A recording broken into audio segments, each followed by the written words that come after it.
Diana Lovejoy. En 2018, elle a été jugée pour association de malfaiteurs et tentative de meurtre. La victime était son ex-mari, Greg Mulvihill, avec qui elle partageait la garde de leur jeune fils. Le co-conspirateur de Lovejoy, Weldon McDaniel, instructeur en maniement des armes à feu, est le principal auteur du crime. Une nuit de 2016, McDaniel a attiré Mulvihill sur un chemin de terre à Carlsbad, en Californie. Prétendant être un détective privé, il a offert des informations et a dit qu'il les laisserait sur place pour que Mulvihill les recueille. Ces informations semblent confirmer les allégations de Lovejoy selon lesquelles Mulvihill était un mari et un père violents. Des déclarations qui, à ce jour, n'ont jamais été prouvées. Lorsque Mulvihill est arrivé avec un ami pour le soutenir, McDaniel lui a tiré dessus. Heureusement, Mulvihill a survécu. Pour sa défense, McDaniel a affirmé qu'il n'avait pas l'intention de frapper Mulvihill. Lovejoy et lui ont affirmé que leur motivation avait été déformée et qu'il ne s'agissait pas d'un complot de meurtre. Malheureusement, la propre tante de Lovejoy avait révélé les commentaires antérieurs de Diana Lovejoy sur son désir de blesser ou d'assassiner Mulvihill. Lovejoy a été décrite au tribunal comme une personne égocentrique et une manipulatrice. Regardons les réactions de Lovejoy à la lecture du verdict. On la voit mal à l'aise et baisser la tête. Elle regarde son avocat de côté, une expression d'incrédulité sur le visage. Il est clair que Lovejoy ne se sent pas bien. Elle commence à s'affaisser.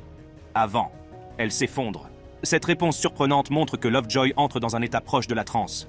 C'est très perturbant pour les personnes présentes dans la salle, dont on peut entendre les réactions très émotives. Après s'être effondrée, elle a dû être transportée sur une civière. Lovejoy a été condamnée à une peine de 26 ans d'emprisonnement à perpétuité. McDaniel a été condamné à 50 ans de prison à vie. Ricky Hand. Comme vous pouvez l'entendre, il n'est pas très impressionné par la peine qui lui a été infligée par le juge.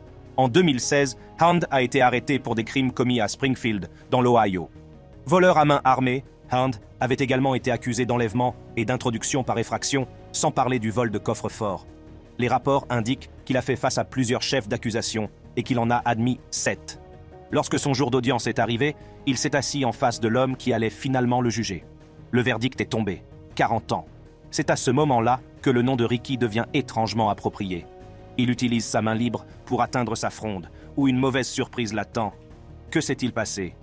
Eh bien, Hand a jeté sur le juge des bouteilles contenant sa propre urine et ses propres excréments. La criminalité est décidément une affaire de désordre. L'action se poursuit lorsque des gardes maîtrisent Hand et qu'il se retrouve face à quelqu'un qui assiste à la sentence. Comme vous pouvez le voir, cette femme décide de prendre son téléphone et de commencer à filmer. Les autorités ne sont pas très contentes et quelqu'un intervient pour lui dire d'arrêter. Ricky Hand n'a fait qu'aggraver son cas en s'emportant. Il a été inculpé de plusieurs chefs d'accusation pour harcèlement après cette attaque surprise. Ryan Stone. Il sera condamné en 2015. L'année précédente, Stone a pris la fuite à bord d'un véhicule utilitaire sport à Longmont, dans le Colorado. Il l'avait repéré dans une station-service et l'avait volé.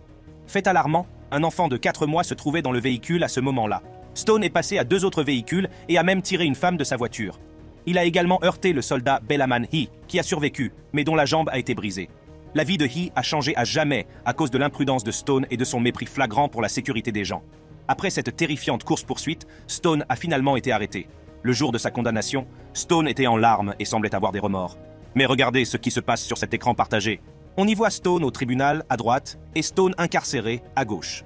Son attitude peu attentionnée lors de ses conversations depuis la prison a été filmée et diffusée au tribunal.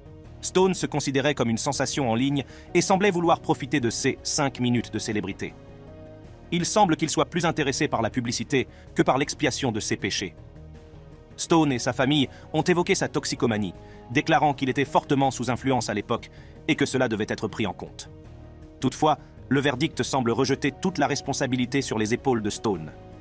Il a été condamné à une peine incroyable de 160 ans de prison pour son action dangereuse et destructrice. Welch et Fusari. Les voici en 2018, réagissant à une accusation de meurtre. La justice a décidé qu'ils seraient jugés pour la terrible mort de leur petite fille Mary Welch. Âgée d'à peine 10 mois, Mary pesait à peine 2,5 kg. Elle est morte dans son berceau.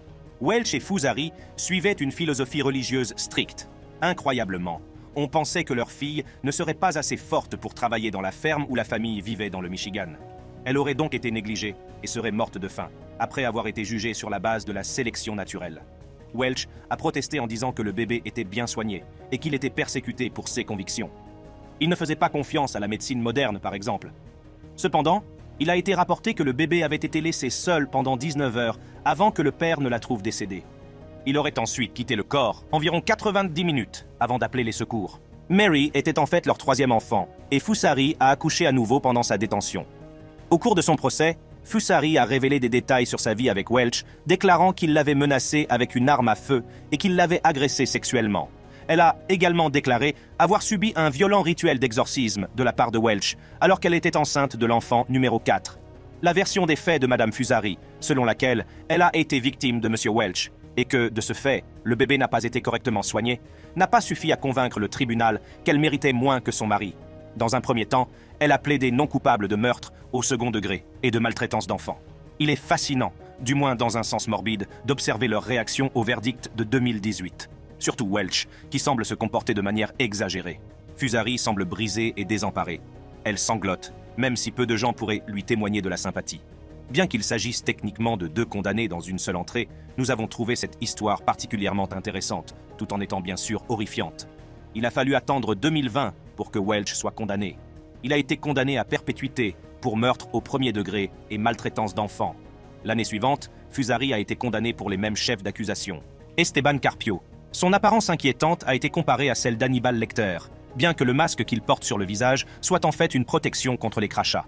L'année précédente, il était jugé pour le meurtre du sergent-détective James L. Allen, de la police de Providence, Rhode Island. Le décès dramatique s'est en fait produit au siège de la police. Carpio était interrogé sur l'agression au couteau d'une femme âgée. Il a ensuite réussi à s'emparer de l'arme d'Allen et lui a tiré dessus. Carpio se trouvait dans une chambre au 3e étage. Il a sauté par la fenêtre et a été rattrapé peu après. Comme vous pouvez l'imaginer, lorsqu'elle a vu Carpio au tribunal, sa famille a été incroyablement bouleversée. Carpio semblait avoir été brutalement attaqué. Son visage était très enflé et le bouclier de protection contre les crachats rendait sa situation encore plus alarmante. Selon la police, il s'est montré suffisamment agressif pour que le bouclier soit placé sur lui. Les blessures ont été attribuées à sa chute du 3e étage et à sa capture. Pourtant, un inspecteur, Christopher Zarella, a indiqué au cours du procès qu'il avait frappé Carpio à plusieurs reprises au visage. Des os ont été brisés sur son visage. En fin de compte, il a été jugé que les autorités avaient fait un usage approprié de la force. Est-ce plausible ? La mort du sergent-détective Allen a été un choc pour la police et la communauté. Il est logique de conclure que les policiers sont en colère et qu'ils veulent se défouler sur le meurtrier, aussi mauvais soit-il. En fin de compte, nous ne pouvons pas juger. L'apparition de Carpio est certainement très troublante, mais en fin de compte, nous ne savons pas quelle est la vérité. Les raisons qui ont poussé Carpio à adopter un comportement dangereux sont controversées. Sa famille affirme qu'il souffrait de problèmes de santé mentale et qu'il méritait l'indulgence. Toutefois, un juge s'est prononcé contre l'annulation de la condamnation. Il avait été condamné à la prison à vie sans possibilité de libération conditionnelle. Sa défense fondée sur l'aliénation mentale a été rejetée par le jury. La famille de Carpio a lancé une pétition en ligne pour que sa peine soit réduite à la suite du verdict.